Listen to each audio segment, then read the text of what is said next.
ओम श्री साईराम। पत्तिग्रामात् समद्भुतं द्वारकामयी वासिनं भक्ताभीष्टप्रदं देवं साईनाथ नमाम्यहम्।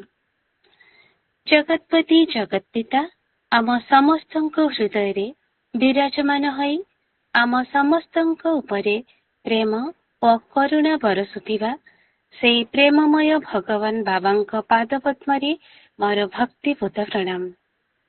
ଅବନୀ ମଣ୍ଡଳୁ ଅନ୍ଧକାରକୁ ଦୂର କରି ପକ୍ଷୀଙ୍କର ମିଠା କାକଳି ସହ ପବିତ୍ର ପ୍ରଣବ ସୁପ୍ରଭାତମ୍ ଜ୍ୟୋତି ଧ୍ୟାନ ଓ ସ୍ୱାମୀଙ୍କର ଅଷ୍ଟୋତ୍ତର ଶତନାମାବଳୀକୁ ନେଇ ଆସିଥିବା ଆଜିର ଏହି ମଙ୍ଗଳମୟ ସୁପ୍ରଭାତରେ ସ୍ୱାମୀଙ୍କର ଏହି ଦିବ୍ୟ କାର୍ଯ୍ୟକ୍ରମ ପ୍ରାତଃ ସ୍ମରଣର ନିତ୍ୟ ସାଧନାରେ ଯୋଗ ଦେଇଥିବା ସମସ୍ତ ଗୁରୁ ଗୁରୁଜନ ତଥା ସାଇଆଶ୍ରିତ ସମସ୍ତ ଭାଇ ଭଉଣୀମାନଙ୍କୁ ମୋର ହୃଦୟଭରା ସପ୍ରେମ ସାଇରାମ। ଆଜିର ଏହି ନିତ୍ୟ ସାଧନାରେ ଆଧ୍ୟାତ୍ମିକ ଆଲୋଚନାର ଧାରାକୁ ଆଗକୁ ଆଗେଇ ନେବା ନିମନ୍ତେ ମୁଁ ବର୍ତ୍ତମାନ ରାଜ୍ୟ ସମିତି ଦର୍ଶନ ନିର୍ବାହକ ସମ୍ମାନନୀୟ ଭାଇ ଡକ୍ଟର ଅଶୋକ କୁମାର ହତାଙ୍କୁ ନିବେଦନ କରୁଛି। ଜୟ ସାଇରାମ।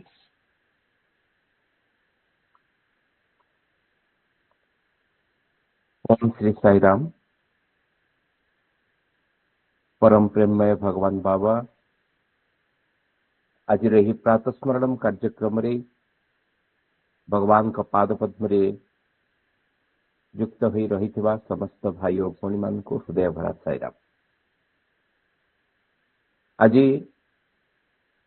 1964 मसीहा डिसेम्बर 9 तारीख दिन भगवान बाबा प्रशांति विद्वान महासभा रे हैदराबाद थारे तृतीय दिवस रे देइथिबा दिव्य संभाषण अन्न और अमृत यही विषय वस्तु उपरे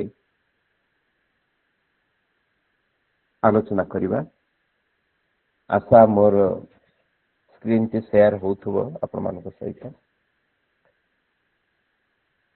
जने के साईराम कहले टिके कन्फर्म साईराम।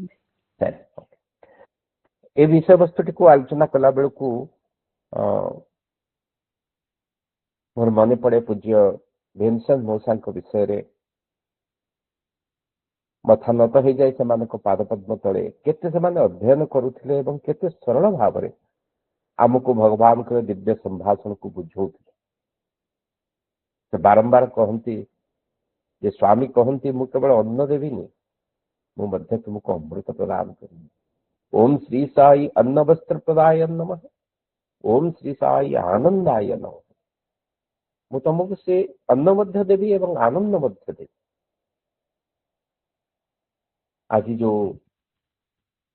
दिव्य संभाषण अच्छी जदि आपण माने अध्ययन करथिले देखिबे जे केवल प्रथम पृष्ठाटी दिव्य संभाषण प्रथम पृष्ठाटी जदि आमे ठीक भाव में बुझी दिबा पढ़ी दबा तो आउ कौन सी इतिहास पुराण अध्ययन करिवार आवश्यकता पड़िबो। एते छोट छोट धाड़ी भितरे भगवान एते महान वार्ता हमको दे दिए। तेबे संपूर्ण अध्याय को अध्ययन कला परे मु भाविली जे यहाकू केतोटी प्रश्न भितर आम आलोचना करि परिबा। प्रथम प्रश्न होछि कौन कले आम शांति रे मृत्युवरण करि परिबा एवं कौन कले बंची थिबा पर्यंत संतोषर सह जीवन यापन करिबे। जीवन तो यह लक्ष्य ना बंची थिबा पर्यंत आनंद रे बंचीबे एवं जीवन शेष मुहूर्त शांति रे केमिति मृत्युवरण करिबे कौन कले यह संभव। यदि यार उत्तर रे आम ईश्वर को जोड़िबा जे ईश्वर सहित आम संयुक्त रहिबा दरकार ताले से ईश्वर कोठी अछंती पुणी ईश्वर को जानिया पई हेले आपण कहबे आज्ञा गोटे गुरु दरकार गुरु ही आपण को ईश्वर पाख नहीं जिवे ताले हम प्रकृत गुरु कोठी पाइबा। ये तीनोटी प्रश्न मन भीतर को आसीबो विषय वस्तु को पढ़ला बेल स्वामी यार उत्तर दबा चेष्टा। पुणी आउ एक दिग हूँ ठीक अच्छे आपण मते कहे संसार रही विभिन्न कर्म लिप्त रही तेरे जो कर्म तो मत लुहा चेन रे बांधि पकाउछि बिदि आपण कहउछि से कर्म ही मनुष्य को बंधन में पकई एवं कर्मर फल ही मते जीवन सारा आगामी प्रारब्ध संचित कर्म भाव भोग करिया ताले ईश्वर को प्रार्थना करिवार कोन आवश्यकता रही ईश्वर कौन करेंगे से अच्छा आप कहे भगवान को प्रार्थना कर नाम स्मरण कर तेज ये नाम स्मरण कले गोटे स्थान में बसिकी खाली नाम जप कले ईश्वर कौन मत खाद्य जोगे देवे ईश्वर कौन मत वस्त्र जोगे देवे अच्छा मत ईश्वर को संतुष्ट करने पड़ो ताले संतुष्ट करने माने कठोर नीति नियम पूजा पाठ व्रत उपवास ये सब भी मत करिया पड़ो ये सब आवश्यकता अच्छी ना ना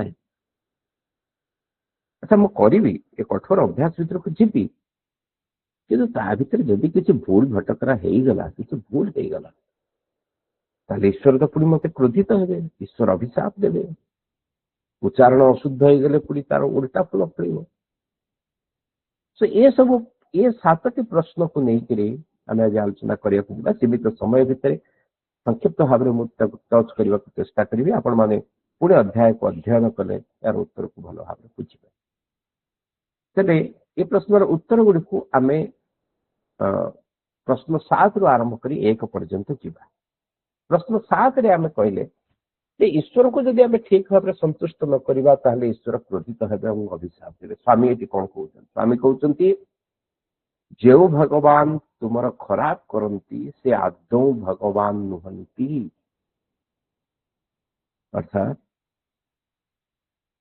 मो मन भर अनेक थर भय थाए मो लक्ष्मी पूजा करी ना सरस्वती पूजा करी लक्ष्मी की पूजा कले सरस्वती रागिजे सरस्वती पूजा कले लक्ष्मी रागिजे तो स्वामी ये दिव्य संभाषण कहते भगवान तुम खराब करती से केवे भगवान हो पारे कारण भगवान केवल आनंदाय नमः आनंददाय नमः कौटी लेखा है पूज्य विभूषा बुझेक कहते ओम श्री साई क्रोध प्रदाय नमः ओम श्री साई द्वेष प्रदाय नमः ये कौटी लेखा है कारण से स्वरूप नुह से परम ब्रह्म सकल लक्षण स्वभाव अतीत से गुणातीत तेणु पाखे घृणार स्थान ना प्रतिहिंसार स्थान ना सी हूँ प्रेममय करुणा सागर मंगलमय से ज्ञान एवं से शक्ति तो उदाहरण टे मन पड़ू स्वामी पाखे पिला माने ड्रामा करुँच उपाख्यान कला बेले जो सेटिंग करा जाए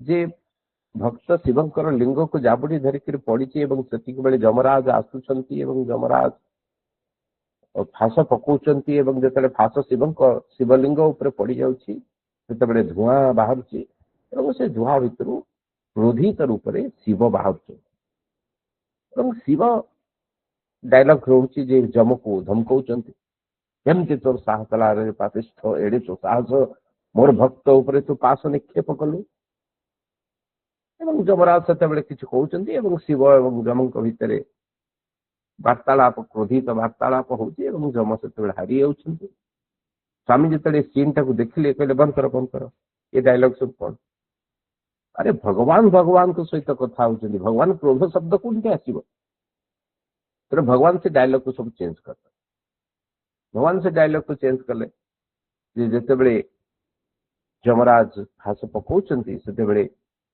शिव बाहर शिव बहुत खुशी सहित आनंदर सहित जमराज को कहे हे जमराज आपणकर कर्तव्य निष्ठारे मु बहुत संतुष्ट किंतु मोर आश्रित को रक्षा करने मोर दायित्व तेणु दयाकरी मोर आश्रितर जीवन अधिक मु प्रकाशित करुच्ची अधिक भाव में अनुमति दौची तेणु दयाकरी आपण यहाँ ग्रहण कर तो ये भाव में स्वामी डायलॉग गुड़ी को चेंज कले अर्थात ईश्वर केवे क्रोध करती ना ତେଣୁ ଈଶ୍ୱରଙ୍କୁ ଭୟ କରିବାର ଆବଶ୍ୟକତା ନାହିଁ। ସେଠି ଭଗବାନ କହିଲେ ଦୈବ ପ୍ରୀତି। ଭୟ ଯଦି କରିବାର ଅଛି ପାପକୁ ଭୟ କର, କୁକର୍ମକୁ ଭୟ କର, ପାପ ଭୀତି। ଏବେ ପ୍ରଶ୍ନ 6କୁ ଆସିବା, ତାହେଲେ ଈଶ୍ୱରଙ୍କୁ ସନ୍ତୁଷ୍ଟ କରିବାକୁ ଆମକୁ କଠୋର ନୀତି ନିୟମ, ପୂଜା ପାଠ, ବ୍ରତ ଉପବାସର ଆବଶ୍ୟକତା ଅଛି ନା ନାହିଁ?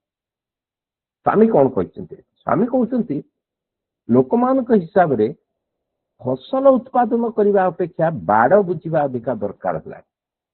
ଅର୍ଥାତ୍ ଆମର ଫୋକସ୍ ଫସଲ ଉପରେ ନାହିଁ।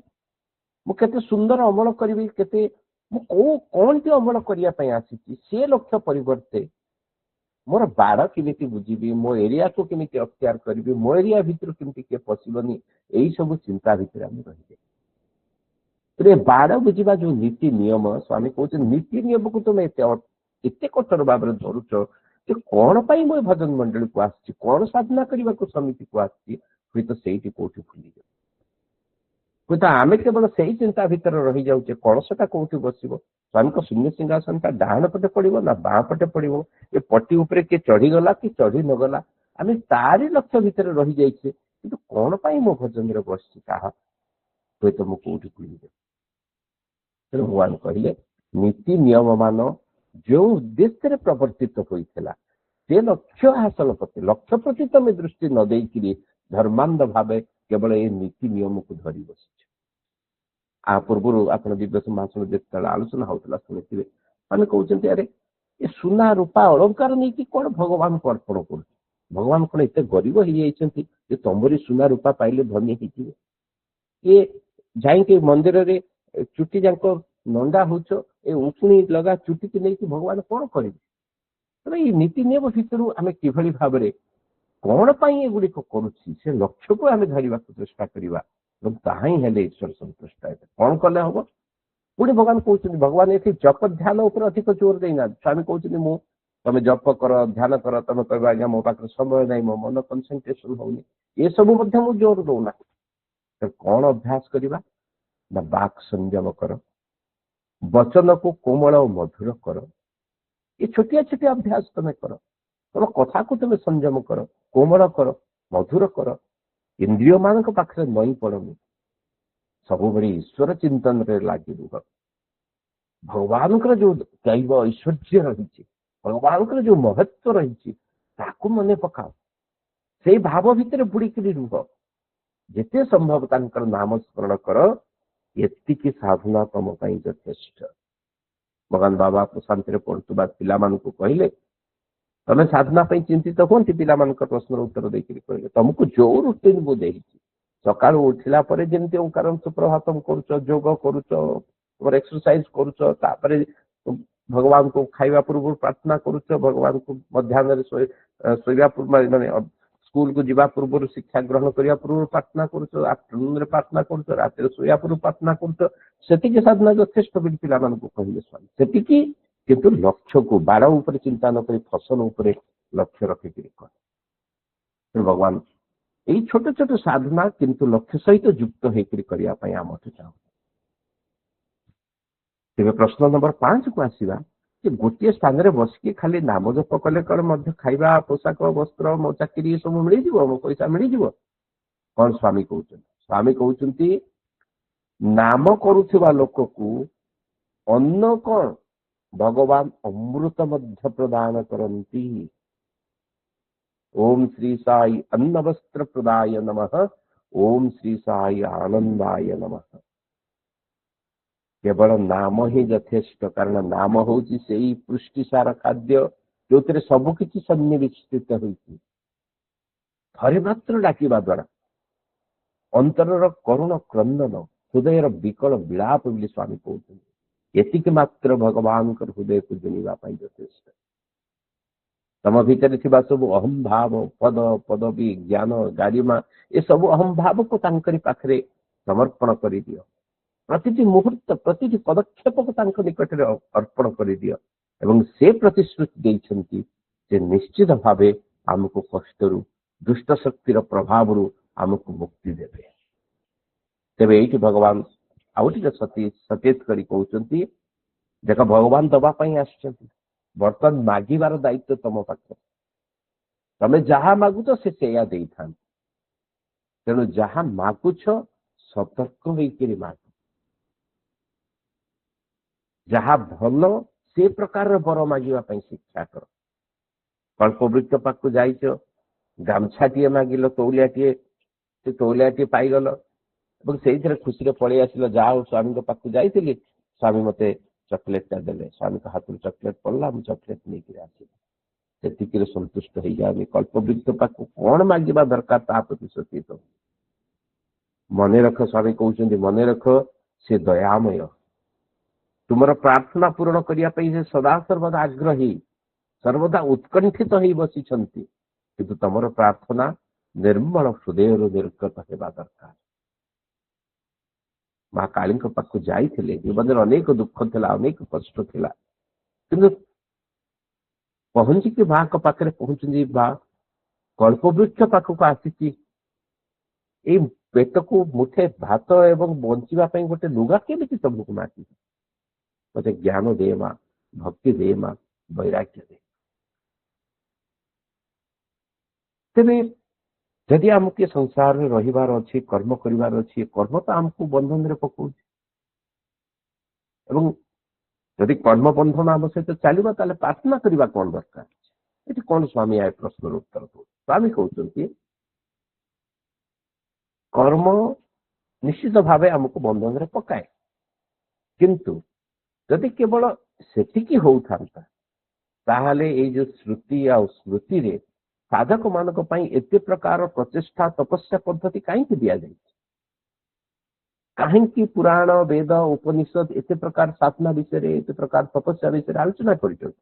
ଯଦି କର୍ମ ହିଁ ଶ୍ରେଷ୍ଠ ହେଇଥାନ୍ତା ବା କର୍ମ ହିଁ ସବୁଠାରୁ ସବୁ କିଛି ଊର୍ଦ୍ଧ୍ୱରେ ହେଇଥାନ୍ତା।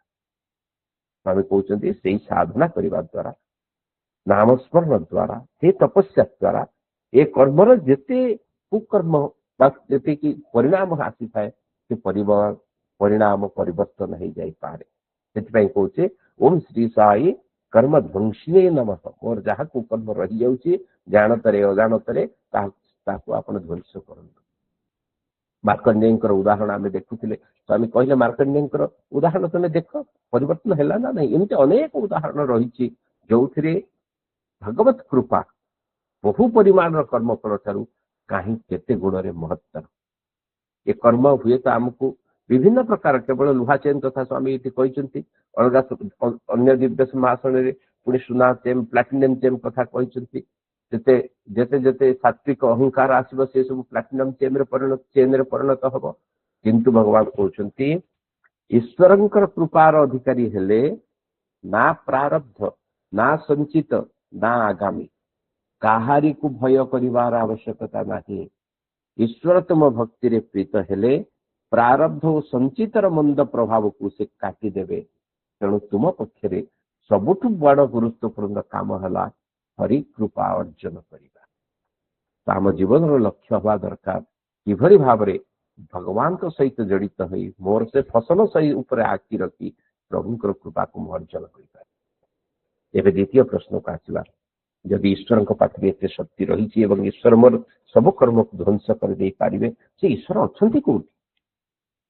ସ୍ୱାମୀ କହୁଛନ୍ତି ଯଦି ଭଗବାନ କୋଉଠି ଅଛନ୍ତି ତମକୁ କିଏ ପଚାରେ, ତମେ କଣ କରୁଛ? ଆକାଶ ଆଡକୁ ଆଙ୍ଗୁଠି ଦେଖୁଛ, ନହେଲେ ଦୂରକୁ ଆଙ୍ଗୁଠି ଦେଖୁ, ସିଆଡେ ଅଛନ୍ତି, କୈଳାସ ପର୍ବତରେ ଅଛନ୍ତି। ଇସଲାମ ଧର୍ମରେ ତ ସେ ମକ୍କା ମଦିନାର ଯୋଉ ସେଣ୍ଟର ପଏଣ୍ଟ ଅଛି ତାର ସିଧାରେ ଅଛନ୍ତି। ତ ଈଶ୍ୱର ତ ସିଆଡେ ଅଛନ୍ତି, ଆଲ୍ଲାହ ତ ସିଆଡେ ଅଛନ୍ତି। ତେଣୁ ଈଶ୍ୱର ଏବଂ ଆଲ୍ଲାହଙ୍କ ସହିତ ତମେ ଦର୍ଶନ କରିପାରୁନ ବା ଭଗବାନ ତମକୁ ନିକଟରେ ପ୍ରକଟ କରିପାରୁନ, କାରଣ ସେ ବହୁତ ଦୂରରେ ଅଛନ୍ତି। କିନ୍ତୁ ସ୍ୱାମୀ ଏଠି କୋଉଠି ଈଶ୍ୱର ଅଛନ୍ତି ବୁଝେଇକିରି କହୁଛନ୍ତି ସେ ତୁମ ଭିତରେ ଅଛନ୍ତି। କେବଳ ଭିତରେ ନୁହଁ, ତୁମ ସହିତ ଅଛନ୍ତି, ତୁମ ପଛରେ ଅଛନ୍ତି, ତୁମ ଆଗରେ ଅଛନ୍ତି, ତୁମ ଚତୁଃପାର୍ଶ୍ୱରେ ଅଛନ୍ତି। ତମେ ଯଦି ଚାହିଁବ, ସ୍ୱାମୀ କହୁଛନ୍ତି, ତାଙ୍କୁ ସର୍ବତ୍ର ଦର୍ଶନ କରିପାରିବ, ସର୍ବତ୍ର ଅନୁଭବ କରିପାରିବ। ଏଇ କଥାକୁ ଉପଲବ୍ଧି କର ଏବଂ ତାକୁ ବୁଝେଇବା ପାଇଁ ଟିକେ ବେଦାନ୍ତ ଭାଷାରେ ସ୍ୱାମୀ କହିଲେ, ତମେ ଯଦି ତମର ଜାଗ୍ରତ ସ୍ୱପ୍ନ ସୁଷୁପ୍ତି ଅବସ୍ଥା ତାର ଅନୁଭୂତି ସମ୍ପର୍କରେ ଟିକେ ଚିନ୍ତା କରିବ, ତାହେଲେ ଦେଖିବ ଯେ ସେ ସାକ୍ଷୀ ପୁରୁଷ ଏ ସବୁ ଅବସ୍ଥା ଭିତରେ ତମ ସହିତ ରହିଛି। ଯଦି ଅବସ୍ଥା ତ୍ରୟକୁ ଆମେ ଦେଖିବା, ତିନୋଟି ଅବସ୍ଥା ଦେଇକି ଆମେ ଗତି କରୁଛେ, ଜାଗ୍ରତ, ସ୍ୱପ୍ନ ଏବଂ ସୁଷୁପ୍ତି। ଜାଗ୍ରତ ଅବସ୍ଥାରେ କଣ ଅଛି? ଜାଗ୍ରତ ଅବସ୍ଥାରେ ମୋର ଇନ୍ଦ୍ରିୟ ମାନେ ମୋର ଆଖି କାନ ନାକ ସମସ୍ତେ ଦେଖିପାରୁଛନ୍ତି, ମୁଁ ସବୁ କିଛି ଜାଣିପାରୁଛି। ମୋର ଇନ୍ଦ୍ରିୟ ମନ ଏବଂ ଆତ୍ମା। ସ୍ୱପ୍ନ ଅବସ୍ଥାରେ କିଏ ରହୁଛି? ସ୍ୱପ୍ନ ଅବସ୍ଥାରେ ମୋର ଇନ୍ଦ୍ରିୟ ମାନେ କିଛି ଦେଖିପାରୁନାହାନ୍ତି, କିନ୍ତୁ ମୋ ମନ ଭିତରେ ମୋର ସବକନସିୟସ୍ ମାଇଣ୍ଡ ଭିତରେ କିଛି ଚାଲିଛି, ଯାହା ମୁଁ ରେକର୍ଡିଂ କରିଛି ତାହା ମୋତେ ସ୍ୱପ୍ନ ଆଗରେ ଆସୁଛି। ତ ମନ ଇଜ୍ ସ୍ଲାଇଟଲି ଆକ୍ଟିଭ ସ୍ୱପ୍ନ ଅବସ୍ଥାରେ। ବଟ୍ ସୁଷୁପ୍ତି ଅବସ୍ଥାରେ କଣ ଅଛି? ଯେ ସୁଷୁପ୍ତି ଅବସ୍ଥାରେ ନା ମୋର ଇନ୍ଦ୍ରିୟ କାମ କରୁଛି ନା ମୋର ମନ କାମ କରୁଛି। କିନ୍ତୁ ଯେତେବେଳେ ସେ ଗଭୀର ନିଦ୍ରାରୁ ମୁଁ ଉଠୁଛି, କଣ କହୁଛି? ଆହ କି ଶାନ୍ତି, କି ସୁନ୍ଦର ନିଦଟେ ଆଜି ହେଲା। କିଏ ସେ ଅନୁଭବ କଲା ସେ ଶାନ୍ତିକୁ? କିଏ ସେ ଅନୁଭବ କଲା ସେ ଆନନ୍ଦକୁ? ଅର୍ଥାତ୍ କେହି ଗୋଟେ ଉପସ୍ଥିତ ଥିଲା ଯିଏ ତିନୋଟି ଯାକ ଅବସ୍ଥାରେ ତାକୁ ଅନୁଭବ କରେ। ଏବଂ ସେଇ ଆତ୍ମସ୍ୱରୂପକୁ ଯଦି ମୁଁ ପ୍ରତି ଅବସ୍ଥାରେ, ସେ ଜାଗ୍ରତ ହଉ, ସ୍ୱପ୍ନ ହଉ, ସୁଷୁପ୍ତି ହଉ, ଯଦି ତାକୁ ଅନୁଭବ କରିପାରିବି, ଯଦି ସେଇ କନସିୟସନେସ୍ ଭିତରେ ମୋ ଜୀବନକୁ ବିତେଇ ପାରିବି, ତାହା ହିଁ ହବ ଚତୁର୍ଥ ଅବସ୍ଥା, ଯାହାକୁ ତୁରୀୟ ଅବସ୍ଥା ବୋଲି କୁହାଯାଇଛି। ତେଣୁ ଭଗବାନ କହୁଛନ୍ତି ଯେ ଏଇ ଯୋଉ ଅବସ୍ଥା ଗୁଡ଼ିକୁ ଯେତେବେଳେ ଲକ୍ଷ୍ୟ କରିବ, ସେତେବେଳେ ତୁମେ ତୁମର ପ୍ରକୃତ ପରିଚୟ ସମ୍ପର୍କରେ ଜାଣିପାରିବ ଯେ ତମେ ହିଁ ହଉଛ ସେଇ ବିରାଟ ସାକ୍ଷୀ ପୁରୁଷଙ୍କର ସାକ୍ଷୀ ଭାବ।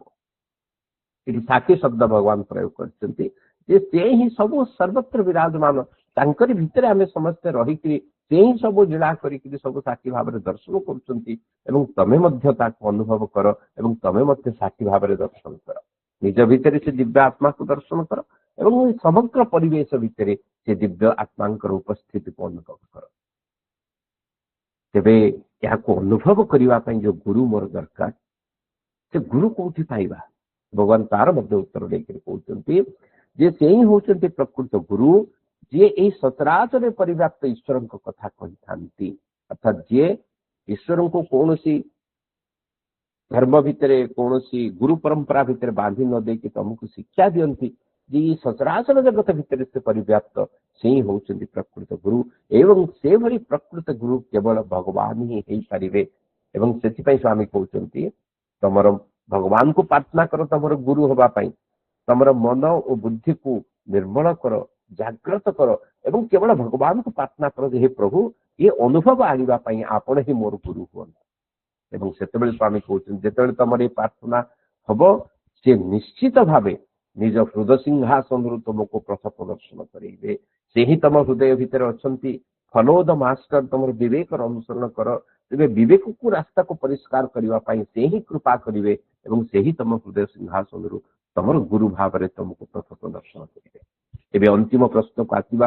ଅବଶ୍ୟ ଅନ୍ତିମ ପ୍ରଶ୍ନର ଉତ୍ତର ଟିକେ ଲମ୍ବା ହେଇପାରେ, ଧ୍ୟାନ ଦେଇକି ଶୁଣିବେ, ମୁଁ ସର୍ଟରେ ସାରିବା ପାଇଁ ଚେଷ୍ଟା କରିବି। ଅନ୍ତିମ ପ୍ରଶ୍ନ, ଏ ସବୁ ସାରାଂଶ ପ୍ରଶ୍ନ ହଉଛି ଯେତେବେଳେ ମୁଁ ଜୀବନର ଲକ୍ଷ୍ୟ ଜାଣିଲି, ଯେତେବେଳେ ମୁଁ ଜାଣିଲି ମତେ ସେ ଫସଲ ଉପରେ ହିଁ ଲକ୍ଷ୍ୟ ଦେବା ପାଇଁ ପଡିବ ଏବଂ ଏଇ ଜୀବନ ଭିତରେ ମତେ କର୍ମ କରିବା ପାଇଁ ପଡିବ, ତାହେଲେ ସନ୍ତୋଷର ସହ ମୁଁ କେମିତି ଜୀବନ ଯାପନ କରିବି? ଏବଂ ଯୋଉ ଶେଷ ସମୟଟି ଆସିବ ବୋଲି ମୁଁ ଜାଣୁଛି ମତେ ଶରୀର ତ୍ୟାଗ କରିବା ପାଇଁ ପଡିବ, ତେବେ ମୁଁ ଶାନ୍ତିରେ କେମିତି ମୃତ୍ୟୁବରଣ କରିବି? ଏଥିପାଇଁ କଣ ଆବଶ୍ୟକତା ରହିଛି? ଏଥିପାଇଁ କଣ ମୁଁ ଅଭ୍ୟାସ କରିବି? ତାକୁ ଭଗବାନ ସୁନ୍ଦର ଭାବରେ ବୁଝେଇକରି କହୁଛନ୍ତି, ଦେଖ ଏବେ ତମ ଲକ୍ଷ୍ୟକୁ ବୁଝିଗଲଣି, ତମ ଲକ୍ଷ୍ୟ ଉପରେ ତୁମେ ଫୋକସ୍ କର। ତମ ଲକ୍ଷ୍ୟ ସ୍ଥଳ କଣ ତାକୁ ଜାଣ ଏବଂ ଯୋଉ ଲକ୍ଷ୍ୟ ତମେ ସ୍ଥିର କଲ ସେ ଲକ୍ଷ୍ୟର ମହତ୍ଵ କେତେ ବୁଝ। ଅର୍ଥାତ୍ ଆମେ ଯେତେବେଳେ ପିଲାଟିକୁ କହୁ ତୋର ଲକ୍ଷ୍ୟ ହଉଛି ତ ଏଣ୍ଟ୍ରାନ୍ସରେ ଏତିକି ମାର୍କ ଆଣିବୁ, ଇଞ୍ଜିନିୟରିଂ ପଢିବୁ କି ମେଡିକାଲ ପଢିବୁ, ଏତେ ଜୀବନର ଲକ୍ଷ୍ୟ। ସେ ଲକ୍ଷ୍ୟର ମହତ୍ଵ କଣ ନା, ମୁଁ ଯଦି ସେତିକି ମାର୍କ ଆଣେ, ସେତିକି ର୍ୟାଙ୍କରେ ପହଞ୍ଚେ, ତାହେଲେ ମୁଁ ଭଲ କଲେଜରେ ପଢିବି ଏବଂ ମୋ ଆଗର ଜୀବନ ଗୁଡ଼ିକ ଭଲ ହବ। ବଟ୍ ସେ ଲକ୍ଷ୍ୟର ମହତ୍ଵକୁ ଯଦି ମୁଁ ନ ବୁଝିବି, ତାହେଲେ ମତେ ପାଠ ପଢିବା କଷ୍ଟ ହବ, ଟ୍ୟୁସନ କଷ୍ଟ ହବ, ରାସ୍ତାରେ ଚାଲିବା କଷ୍ଟ ହବ, ବାଧା ସବୁ ଆସିବ, ମୁଁ ତାକୁ ଅତିକ୍ରମ କରିପାରିବିନି। ତେଣୁ you have to realise the importance of your objective. ଭଗବାନଙ୍କୁ ଯୋଉ ଜୀବନରେ ପାଇବାର ଯୋଉ ଲକ୍ଷ୍ୟ ତମେ ସ୍ଥିର କରିଛ, ଅନୁଭବ କରିବାର ଯୋଉ ଲକ୍ଷ୍ୟ ସ୍ଥିର କରିଛ, ତାର ମହତ୍ଵକୁ ବୁଝ। ଯେତେବେଳେ ସେ ମହତ୍ଵକୁ ବୁଝିବ, ଏ ରାସ୍ତାରେ ଯୋଉ ବି ବାଧା ବିଘ୍ନ ଗୁଡ଼ିକ ଆସିବ ତାକୁ ସହଜରେ ତୁମେ ଅତିକ୍ରମ କରିଦେଇକି ଯାଇପାରିବ। ସେ ବାଧା ବିଘ୍ନ ଗୁଡ଼ିକ କଣ ଆସିବ ତା ପ୍ରତି ସଚେତନ ହୁଅ ଏବଂ ସେ ତାକୁ ଅତିକ୍ରମ କରିବା ପାଇଁ ଯୋଉ ଶୃଙ୍ଖଳା ଗୁଡ଼ିକ ଆବଶ୍ୟକ ତା ବିଷୟରେ ଟିକେ ଜାଣ ଏବଂ ଏ ଲକ୍ଷ୍ୟର ମହତ୍ଵ ତୁଳନାରେ କିଛି ଯୋଉ କ୍ଳାନ୍ତି ଆସିବ ତାକୁ ଅତିକ୍ରମ କରିବାକୁ ଚେଷ୍ଟା କର। ଏବଂ ସେତିକି ବେଳେ ସମ୍ଭବ ହବ ଯେତେବେଳେ ଭଗବାନଙ୍କ ଉପରେ ତୁମର ଦୃଢ ବିଶ୍ୱାସ ରହିବ, ତାଙ୍କୁ ହିଁ ଜୀବନର ସାଥୀ କରିକି ରାସ୍ତାରେ ଚାଲିବ, ଲକ୍ଷ୍ୟ ପଥରେ ଆଗେଇବ, ସେତେବେଳେ ତୁମେ ଲକ୍ଷ୍ୟ ପଥରେ ପହଞ୍ଚି ପାରିବ। ତାହେଲେ ଏଇ ଯୋଉ ଲକ୍ଷ୍ୟଟି ଆମେ ରଖିଲେ ଯେ ଜୀବନଟି ଶାନ୍ତିରେ ବିତେଇବି ଏବଂ ହସି ହସିକିରି ମୃତ୍ୟୁକୁ ଆମନ୍ତ୍ରଣ କରିବି, ତା ପାଇଁ କଣ ଆବଶ୍ୟକତା ରହିଛି? ଭଗବାନ ଗୋଟିଏ ମାତ୍ର ଆବଶ୍ୟକତା ଦେଇଛନ୍ତି। ସ୍ୱାମୀ କହିଛନ୍ତି ତମର ପ୍ରାରମ୍ଭିକ ଯୋଗ୍ୟତା ହଉଛି ବୈରାଗ୍ୟ। ଏ ବୈରାଗ୍ୟ କଣ? ବୈରାଗ୍ୟ ଶବ୍ଦ ଶୁଣିଲା ବେଳକୁ ଆମକୁ ବହୁତ ଭୟ ଲାଗୁଛି, ବହୁତ ଡର ଲାଗୁଛି। ବଟ ବୈରାଗ୍ୟ ସ୍ୱାମୀ କହୁଛନ୍ତି, ଅବଶ୍ୟ ଅଲଗା ଜାଗାରେ ବୁଝେଇଛନ୍ତି, ଖାଲି ବୁଝିବା ପାଇଁ ମୁଁ ସ୍ଲାଇଡ୍ ଗୁଡ଼ିକ ରଖିଛି, ଯେ ବୈରାଗ୍ୟ ନୁହେଁ ଯେ ଘର ଛାଡିକିରି ବାହାରକୁ ପଳେଇବା, କାରଣ ଯୁଆଡେ ବି ତମେ ଯାଅ କର୍ମ ତୁମକୁ ଛାଡିବ ନାହିଁ। ଜଙ୍ଗଲରେ ପହଞ୍ଚିଲେ ବି କର୍ମ ତୁମକୁ କରିବା ପାଇଁ ପଡିବ। ତେଣୁ ବୈରାଗ୍ୟର ଅର୍ଥ ନୁହଁ ସଂସାର ଛାଡିକି ଚାଲିଛି। ଏବଂ ଅନେକ ସମୟରେ ଆମେ ଯେତେବେଳେ ଆମେ ନ ପାଉ ସେତେବେଳେ ଆମ ବୈରାଗ୍ୟ ଆସିଯାଏ, ଅଭାବୀ ବୈରାଗ୍ୟ। ଘର ନାହିଁ, ଠିକ ଅଛି, ମୋର କୁଡ଼ିଆରେ ମୁଁ ସନ୍ତୁଷ୍ଟ, ଇଏ ହେଲା ବୈରାଗ୍ୟ। ମାନେ ଅଭାବୀ ବୈରାଗ୍ୟ, ଅଲାଭେ ବୈରାଗ୍ୟ, ନାଇଁ ମୋର ତ ନାହିଁ। କିନ୍ତୁ କଣ ହୁଏ, ଯେତେବେଳେ ଆସିଯାଏ, ଯେତେବେଳେ ଛୋଟିଆ ଘର ଟିକିଏ କରିଦିଏ, ନାଇଁ ଭାଇ ଆଜବେଷ୍ଟସ କଣ ହେଲେ ହବ କି, ଟିକେ ଛାତ ପଡିଥିଲେ କଥା, ସେତେବେଳେ ଆସକ୍ତି ଆସିଯାଏ।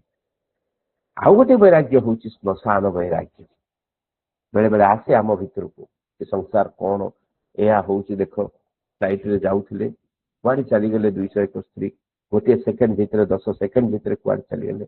ଆହା ବିଚରା କଲେଜ ହଷ୍ଟେଲରେ ଛୁଆମାନେ ଖାଉଥିଲେ, ତାଙ୍କର କଣ ଭୁଲ ହେଇଥିଲା, କଣ ହେଲା, ଗୋଟେ ମୁହୂର୍ତ୍ତରେ ତାଙ୍କ ଜୀବନ ଚାଲିଗଲା। ଶ୍ମଶାନ ବୈରାଗ୍ୟ, କିଛି ସମୟ ପାଇଁ ଆମ ଭିତରେ ଗୋଟେ ଭାଇବ୍ରେସନ ଆସିଲା। କିନ୍ତୁ ସେଇ ଶ୍ମଶାନ ବୈରାଗ୍ୟ ଆମକୁ ସାହାଯ୍ୟ କରେ ସେ ଡିସ୍ପାସନ ପାଖରେ, ସେ ବିରାଗ ପାଖରେ ପହଞ୍ଚିବା ପାଇଁ। ଅନେକ ଉଦାହରଣ ଆମେ ଦେଖିଛେ, ଗୌତମଙ୍କର କେମିତି ହେଇଥିଲା, ଶ୍ରୀ ରତ୍ନାକରଙ୍କର କେମିତି ହେଇଥିଲା, କେମିତି ସେ ପ୍ରକୃତ ଲକ୍ଷ୍ୟକୁ ଅନୁଭବ କରିଥିଲେ। ତେଣୁ ସେ ବୈରାଗ୍ୟକୁ ଆମ ଭିତରେ କେମିତି ଧୀରେ ଧୀରେ ବଢେଇବା। ବୈରାଗ୍ୟର ମାନେ କଣ? ବୈରାଗ୍ୟର ମାନେ ହଉଛି, ଏ ବାହାରେ ଯେତେ ସବୁ ଦୁନିଆ ମୁଁ ଦେଖୁଛି ସବୁ ମତେ ରଙ୍ଗୀନ ଦେଖାଯାଉଛି, କିନ୍ତୁ ସେ ରଙ୍ଗ ପଛରେ ଯୋଉ ପ୍ରକୃତ ସତ୍ୟ ରହିଛି, ରଙ୍ଗ ପଛରେ ଯୋଉ ନିରନ୍ତର ପରିବର୍ତ୍ତନଶୀଳତା ରହିଛି, ରଙ୍ଗ ପଛରେ ଯୋଉ କ୍ଷଣସ୍ଥାୟୀତା ରହିଛି, ଯୋଉ ଦୁଃଖଦାୟୀ ଅନୁଭୂତି ଗୁଡ଼ିକ ରହିଛି, ତାହା ମତେ ଦେଖାଯିବା ଦରକାର। ଯେତେବେଳେ ଦେଖାଯିବ, ସେଗୁଡ଼ିକ ଆଉ ରଙ୍ଗ ଦେଖାଯିବନି, ସେଥିରେ ମତେ ରାଗ ଦେଖାଯିବନି, ସେ ବିରାଗ ହେଇଯିବ। ସେଥିପାଇଁ ଭଗବାନ କହୁଛନ୍ତି ଏ ଜଗତ କ୍ଷଣସ୍ଥାୟୀ ବୋଲି ଜାଣ। ଫଲୋ ମାଷ୍ଟର କଥା ଆମେ ଆଲୋଚନା କରିଥିଲେ। ତୁମ ବିବେକ ସବୁବେଳେ ଏ ଅନୁଭୂତିକୁ ଜାଗ୍ରତ ରଖୁ ଯେ ଯାହା କିଛି ମୁଁ ଦେଖୁଛି ସେ କ୍ଷଣସ୍ଥାୟୀ। ଏହି ଜ୍ଞାନ ଫଳରେ ତମ ଭିତରେ ମୁଁ ଏବଂ ମୋର ଭାବନା ଦୂର ହେଇଯିବ, ଏବଂ ଯେତେବେଳେ ମୁଁ ଏବଂ ମୋର ଭାବନା ଦୂର ହେଇଯିବ, ତାହା ହିଁ ହଉଛି ବୈରାଗ୍ୟ। ତେଣୁ ସ୍ୱାମୀ ତାକୁ ଗୋଟେ ଦୁଇଟି ଧାଡି ଭିତରେ ବୁଝେଇଛନ୍ତି, ଆପଣ ତାକୁ ବାରମ୍ବାର ଅଧ୍ୟୟନ କଲେ ଅନୁଭବ କରିବେ।